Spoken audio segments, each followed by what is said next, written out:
What's up, everybody? It's Richard here in the Monkey Trap, and this, drum roll please, is Beer 30.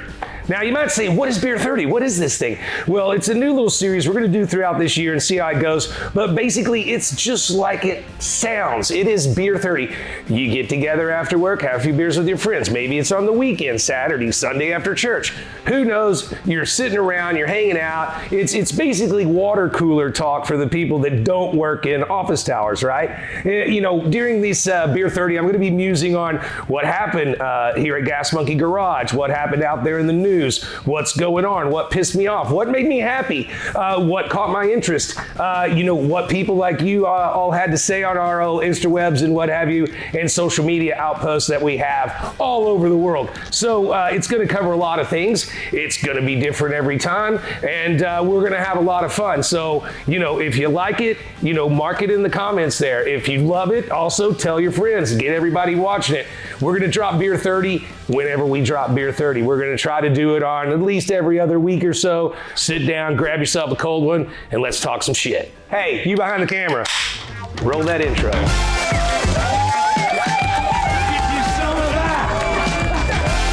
So here at Beer 30, we're gonna be doing things a little bit differently. There's a lot of facets of what we do here at Gas Monkey Garage, the Monkey Trap, the merch store, outside with the Monkey Yard. There's a lot of things going on. So we're gonna be picking some different areas of the shop to focus on. Today, we're focusing on my favorite room in the house. This is my bandit room. What this is all about is a tribute to Burt Reynolds. I grew up in the 70s and 80s watching Burt Reynolds, you know, Hooper, Ace, Cannonball Run, Smokey and the Bandit, you know, every movie that Burt ever made. And as a matter of fact, one of the just oh shit moments of my life was actually, you know, right here. I got to work with Burt Reynolds on the Fast and Loud show when we made the Trans Am for my buddy down in New Orleans. And he was as gracious and as cool as you could be. And sure, he was a little upper there in the years, but he was still just so, just a presence. You're just like, oh, Mr. Reynolds, what can I do? And so one thing that is unbelievable here is this hat that sits here is, I get goosebumps just talking about it. He went into his house and we're there all day long filming, and he comes out and he's twirling his hat, and I'm like, oh, cool, man. You know, I'm looking at it, and I'm like, man, is that one from the show or what, you know? And he goes, I never really knew who I was gonna give this hat to. And I said, wow. He goes, I'm giving it to you. And I mean, I had like all my hair standing up. I'm getting man tears in my eyes. I'm like, sir, I can't take that. I mean, that's the hat. And he goes, no, you're gonna take it. And when Burt Reynolds tells you you're gonna do something, you better do it. Because I mean, I think the dude was gonna whack me with his cane or something if I didn't. But it sits here, it's my pride and joy. Working with Burt was an amazing thing. I've got some trophies up here that I won on Gumball 3000 a long time ago that were the Burt Reynolds Award. We've got the Coors belt buckle, lots of just memorabilia. We've got lots more that we haven't hung up yet, but this is what we call the bandit room. And I come in here sometimes and just kind of meditate and think about the day. And if I get pissed off, I come in here, because if you look at that picture and you look at that hat and you're still pissed off, well, you got a problem, you know, and you need to go fix it. Now, you might be wondering why on earth, if it's Beer 30 and Richard's sitting there having a beer and he's by himself, we're gonna get to that in a minute, so don't worry about the empty chair. Focus on the hat, the picture, the trophies. It's Burt Reynolds. So what's happening here at Gas Monkey Garage? Well, let me tell you. You probably saw the video where we went out to a field and bought a 66 GTO and a 69 Mach 1. We got the cars back here to Dallas, and believe it or not, that GTO, I stuck Phipps on it, you know, give it some fuel, give it some fire, and give it some air. Boom, it fired right up, and Phipps got it running and driving, and I like the car just like it sits. Of course, it needs some new tires and a couple of little things fixed, but the style and the whole attitude of the 70s that it just exudes just is super, super cool. So what did I do? Did some burnouts, took it for a drive, put it up for sale. Well, what happened? I told everybody to hit us up at info at Gas Monkey Garage, and I got a ton of leads coming in, and I answered those tons of leads. There was probably 100 people that emailed in. How much is the GTO? I had one just like it. I love it. I do everything. I answered every single one of those. You know how many return emails I got? One. One. That means those other 99 guys and gals were wasting my time, or they didn't like the price. Who knows? But that one guy, well, he's the new owner of the GTO, and it's on its way up to the Northeast, and it's going to be gone. So you missed out on that one, 99 people. Now, in the same batch, you saw me grab the 69 Mach 1 drag car, and well, why do I need to tell you about it? Let's go check on it. So you guys seen Phipps get the GTO running, and now we have the Mach 1 up in the air, the 69 Mach 1. That is an actual S-code Mustang. I believe it was a 4. They have the Marty report. We can pull that out when Richard comes out. But we already knew it needed torque boxes and some floor pans, which isn't a huge deal. But we're just going through and looking at whoever set up the suspension, which they didn't do a terrible job. I mean, it's decent. I mean, pretty much other than that, just the floorboards are rusty. Could use a few things, but it's got a 4 9-inch in it, and 4-link, and coilovers, and fuel cell. I mean, it's pretty much, and if you had a motor and trans, great stuff. Right. Go over all the welds. It could be up and run race car pretty quick. So we're just kind of giving it a once over while Richard's in a meeting, and we'll see what he thinks. This was I forget the numbers they said, but you know, those numbers mean either motor, transmission, or rear end, usually nothing else. But he rattled off something but it's cool. I mean, we're sitting on the ground, you got that look, and you squint real hard and you picture it done. Those tubbed wheels, man, they're fucking bad, but it's cool. So yeah, it does have some big old tires that I love, very wide, but it rubs right now in the air. But it needs a good power plant. That way it can go. How's it go? Huh? I don't think it goes like that. It goes. Run, Mom! So what would you do if you bought this? I'd put an LS. Would you? Yep, with a big old twin turbo. Okay. And a 6-speed. What would you do? I don't know. I'd try to find another. Let's set up for Chevy. So I don't know. Probably that, but not the twin turbo. What's wrong with the twin turbo? There's too many tubes. Huh? Tubes. Fine, supercharged. I don't know. That's a good question. For one, I'd go broke trying to buy it. Go to a junkyard, get some stuff out.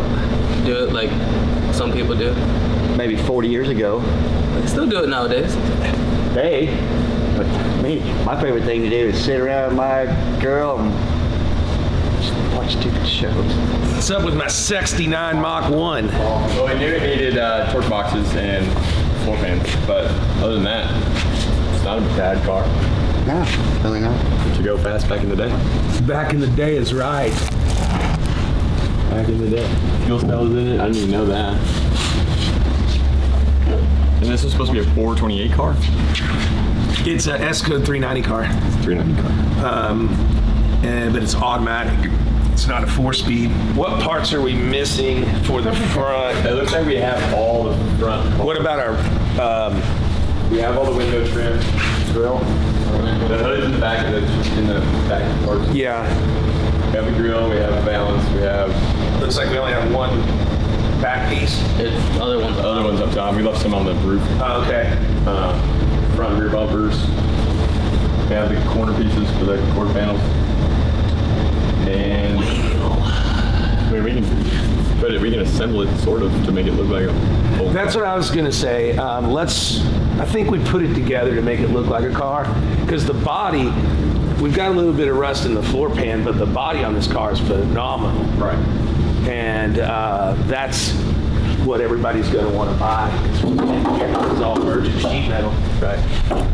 That's just amazing, the condition of the body. And being a 69.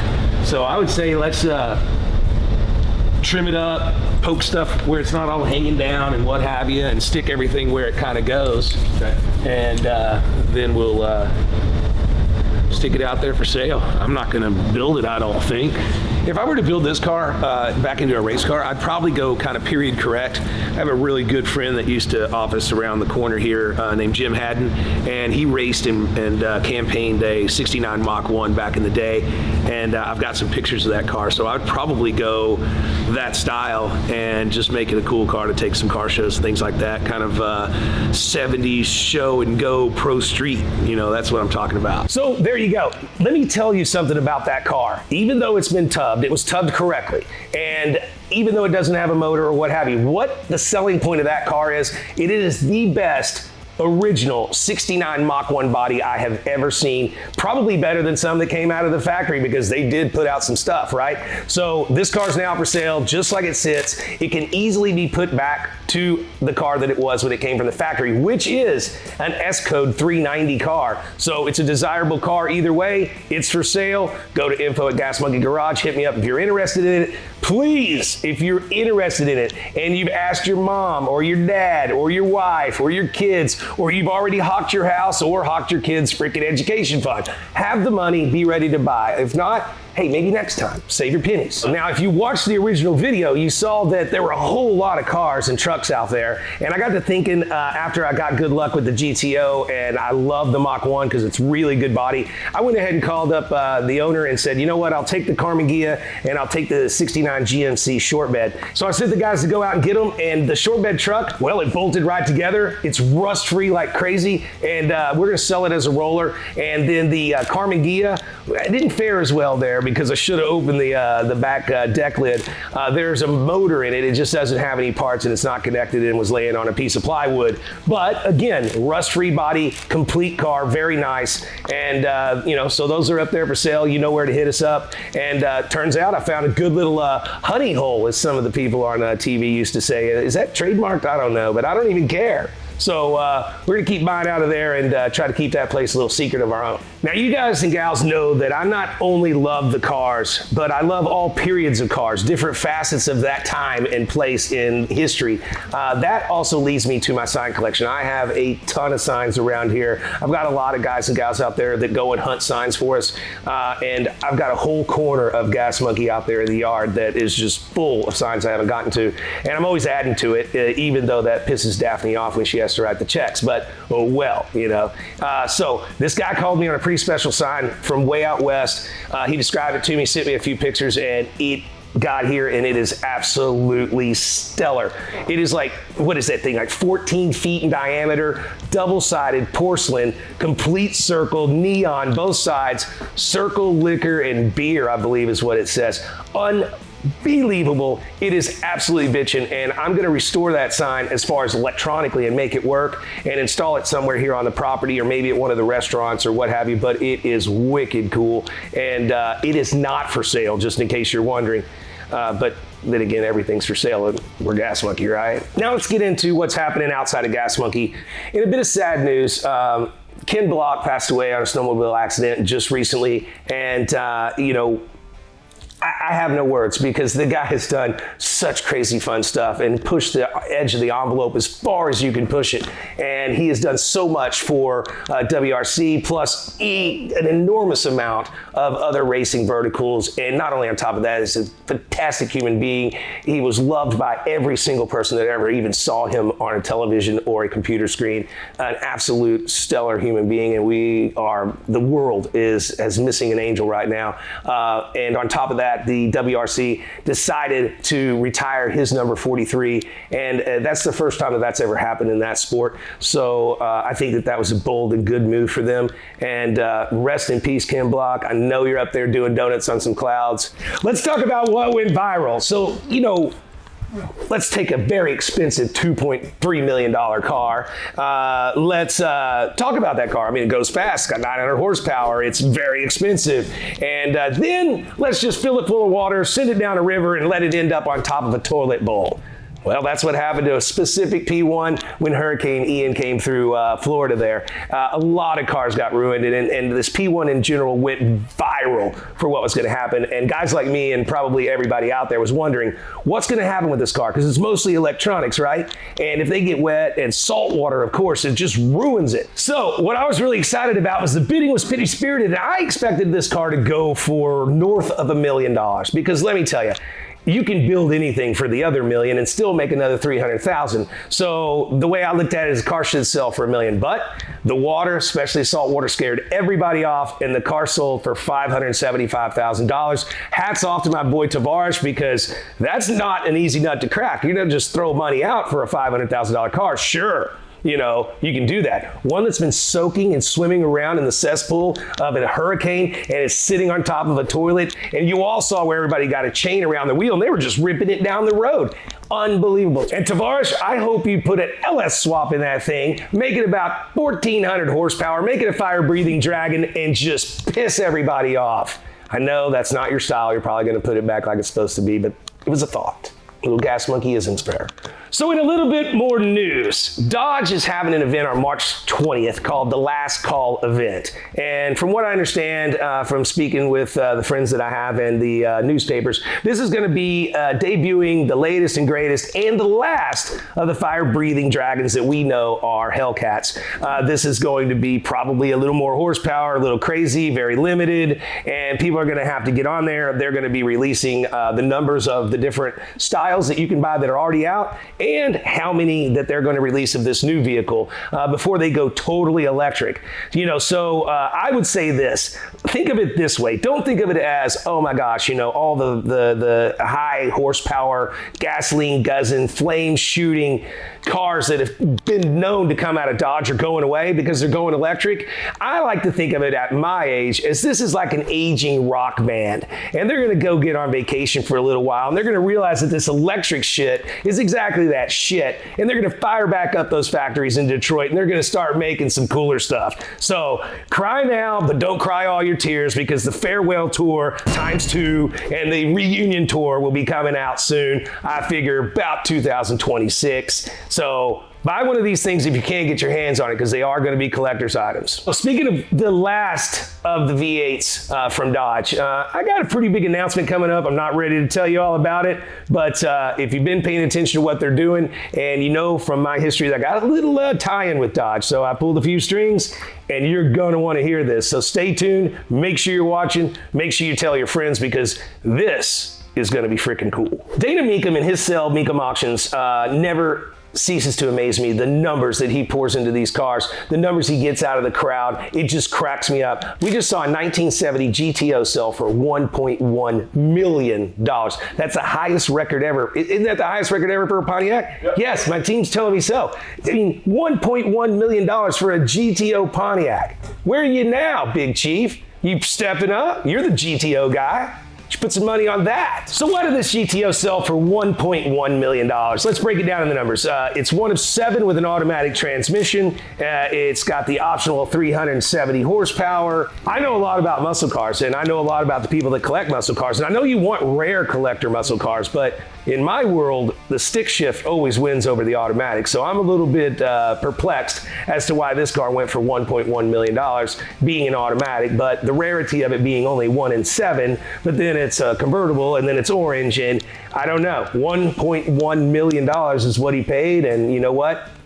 Judging by the way the car industry is going to go, car's probably going to go up in value. So you just saw me sell a collection of 28 cars. We cleared well over $1 million, which went back into the bank account, which means what? I've got money to spend. I am looking for cars all over the world for that matter, and I'm looking mostly in the United States because it's pretty expensive to go somewhere else. But you know, if you've got cars, your grandfather, your grandparents, people you know of, things in the barn, things with good stories. You know, I don't want rusted out hulls that are sitting in a field. We want to buy cool stuff that tells a cool story that I can tell the world about. And we are buying every day. We're cash buyers. We're ready to rock. We'll jump on a plane in a heartbeat or get in a truck and a trailer and go. So if you've got something, info at Gas Monkey Garage. I'm actually thinking about a little bit of challenge where you know, you and yours can get involved. But for right now, I just need some leads. Info at gasmonkeygarage.com. Send them to me, get me some pictures, show me what you got.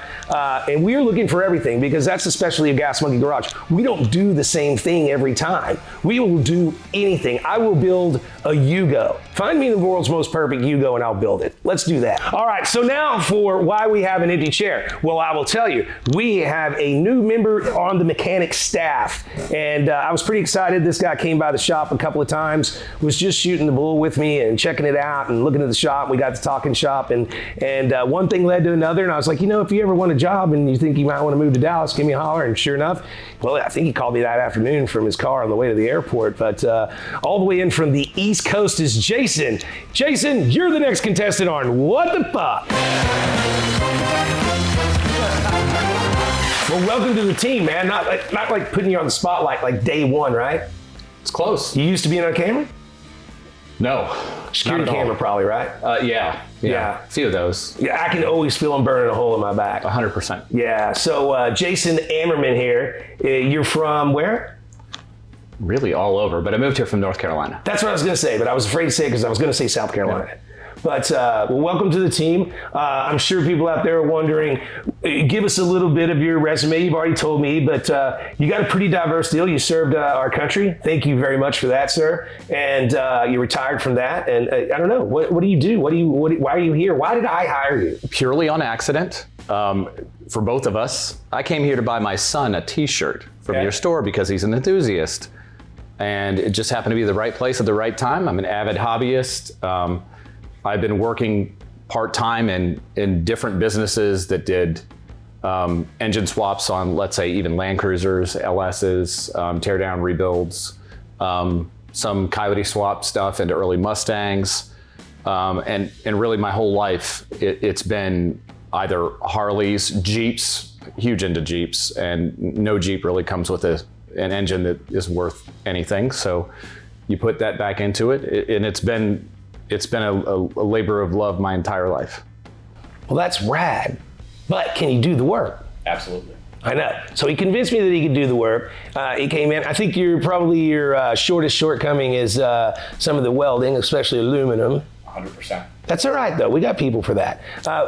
Here at Gas Monkey, what I really look for when we're hiring someone is diversity, a diverse skill set. And part of the skill set that really impressed me is you can get into the mix and you can, rewire a car or build the engine or play with the whatever you need to do, put the windows in. But you're also very computer literate and you're also very methodical because you were in the military and you're used to having an answer for everything. So that was what really kicked it over the field goal for me. It's like you can fix some of the problems I'm having back there with keeping up with receipts and returns and things like that. So we're going to be putting Jason to work like, he has no idea, because working here at Gas Monkey is hella fun. It's hella cool, but it can be hella hard and what have you. So I'm going to put you on the spot right now. Speaking of being hard, your absolute favorite car. I get this all the time. Holy. Boy, you really are. If I could have any car in the world, it's a new car these days. It's a Chevrolet Corvette C8 Z06. If I had to pick a classic car that I was going to build, it's probably the classic car I'm about to build, which is a Shelby Cobra, and I'm going to defile it. Oh, I love defile. I don't even want to know about it. Just do it and show me. But I will agree with you on something. And I didn't know that in my entire life I would ever say this about Corvettes. I've owned a lot. I like them. They're good to buy and sell. But the new Z06 3LT that is coming out is going to be based at about 145, 150 grand. Is going to be the biggest, baddest monster that you can buy for that kind of money, bar none.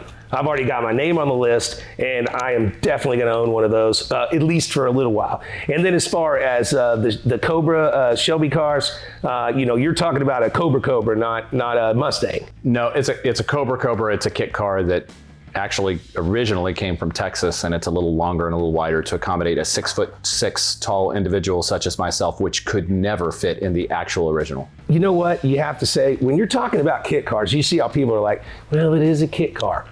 Well, you know what? When you're talking about a Shelby kit car, you can go, you know what? It's a Shelby kit car because I don't have $3 million for a real one. Okay? So if you don't have $3 million, you have no reason to be embarrassed about not having a $3 million Shelby Cobra to mess with. But, okay, I love this part. This is like some of the stupid interviews that I have to go through.